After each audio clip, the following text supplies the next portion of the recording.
In our 19th exercise, this object has been given to us. You can see the sizes, its dimensions in millimeters, and the front side here has been indicated.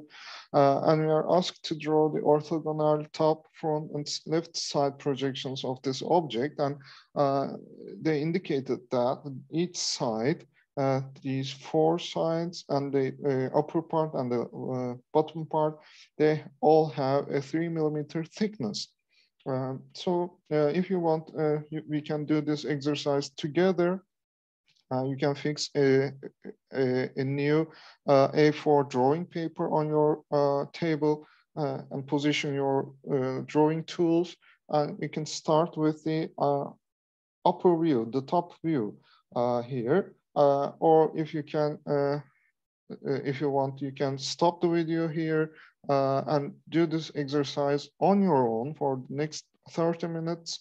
And at the end, compare your drawing with the one in the video. But please do not forget here, there are two important things. First, you need to figure out a method. When I say figure out, you need to remember our usual method and try to apply it so that you will have a correct solution, a correct result. And you need to be careful about the quality of your drawing and your coloring and your lettering. They are both important. So we can start with the top view. If you like, you can divide your paper area into four parts and place the top view here because this red surface is a profile projecting plane. And when you are standing above the system and looking down, you will see it as a rectangle like this. However, it will appear shorter than its true length here. Its true length is longer than how it appears, how it's been projected over horizontal projecting plane. So we can start drawing this red surface here. You can see the dimensions. It's a 30 millimeter width. And in the projection, we will see it as a 50 millimeter rectangle here. And after that, there is this green surface beneath that red surface. It's a 60 to 60 millimeter square. With the position of this object over it, you need to leave a 10 millimeter gap. So you can just measure a 10 millimeter gap from here. And there is this 5 millimeter gap in the on this side of the object. So after measuring a 10 millimeter gap, you can go upwards for 5 millimeters and find the back corner, this corner here, and draw a 60 millimeter line towards the left side. And you can check this gap here. If it's a 20 millimeter gap, then it's true. Then you can go downwards for another 60 millimeter, go to the right to close the square. And once you finish drawing this, you can move on to the inner surfaces, which we cannot actually see because this red surface has been blocking them. So we need to indicate them with dashed lines here. So I can just offset 3 millimeter gaps from each side to create this inner surface line here. And for this opening, it's just 5 millimeter gap here. I need to draw these two dashed lines as well for 5 millimeter and 5 millimeter distances. That will be the end of my top view.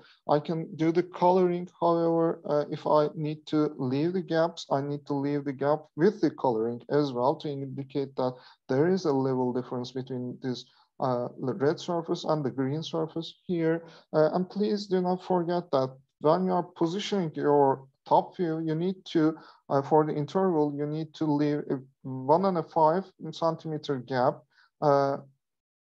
between the vertical projection plane and the upper side, this back side of your green square, and another 1.5 centimeter gap for the distance between the profile projection plane and this edge of that green surface here, because we will continue to work on this exercise in our, work on this drawing in our next exercise and the 20th exercise, and these numbers are important.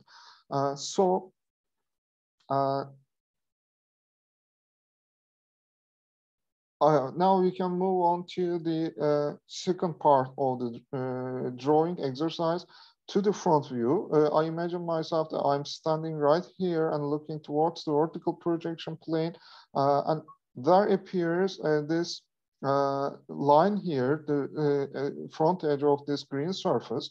So I can start drawing it, and I can just transfer the edges by using the top view. And for the level, I can leave a 2 millimeter gap to place the line here. This is the front edge of this surface. And after that, I can move on to this blue surface, which is a little bit behind this edge here. So to indicate that there is an interval difference, I can just leave this tiny gap. However, please be careful about your measurements. The height of this surface is 30 millimeters, starting from the upper side of this green surface. So when I'm doing the drawing, I need to measure my 30 millimeters starting from this line here and go upwards for 30 millimeters.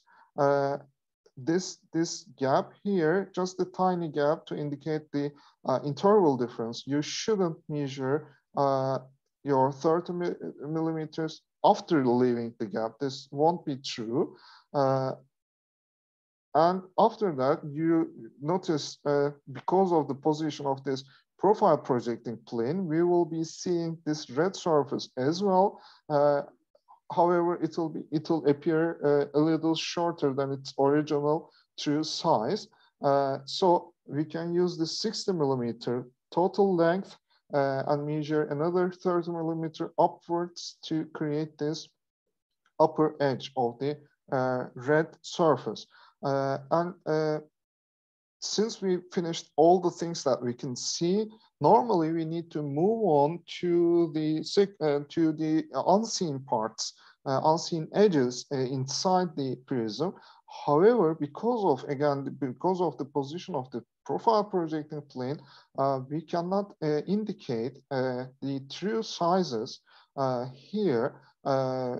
This gap between the dashed line and the continuous line will appear larger than 3 millimeters. So we can just stop here right now and move on to the third step, to the left side view of this object.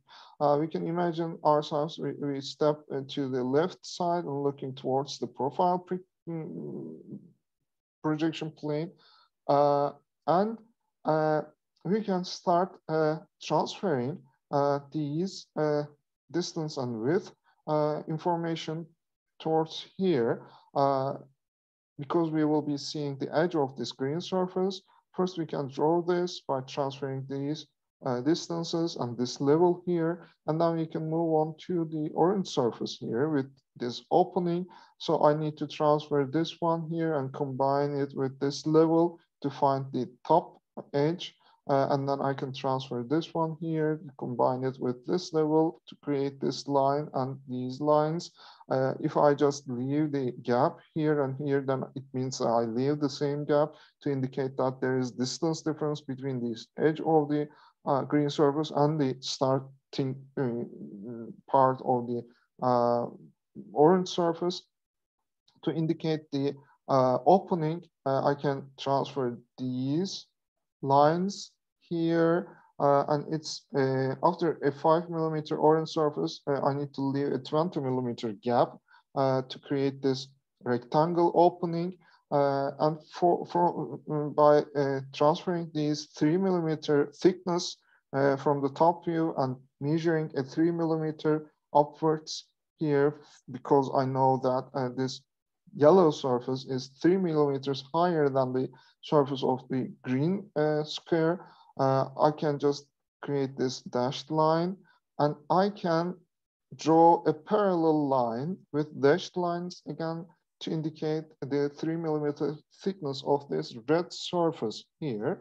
So here we see the empty volume inside this prism.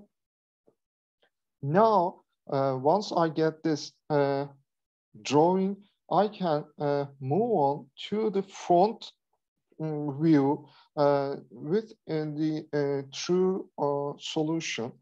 Here, this is what I need to do. I need to transfer this 3 millimeter thick sides of the object and combine it with this level here to find this dashed line.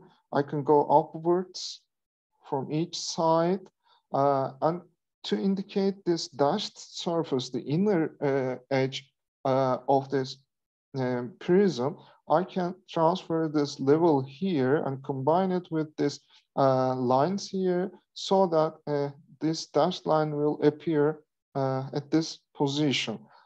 Same with the intersection of this blue and red line, but inside the inner edge of the intersection. I'm talking about this corner here. I need to transfer it and combine it with this dashed line. As you can see, because this inclined surface, this part appears larger than 3 millimeters. Here we can see it easily. This is larger than 3 millimeters. However, in this corner, it appears shorter than 3 millimeters here. And also, I need to, I shouldn't forget to indicate the opening here, so I can transfer the level from the left side view and combine it with these lines here, so that I can indicate the upper edge and bottom edge of this opening with dashed lines. And this will be the end of my 18th exercise.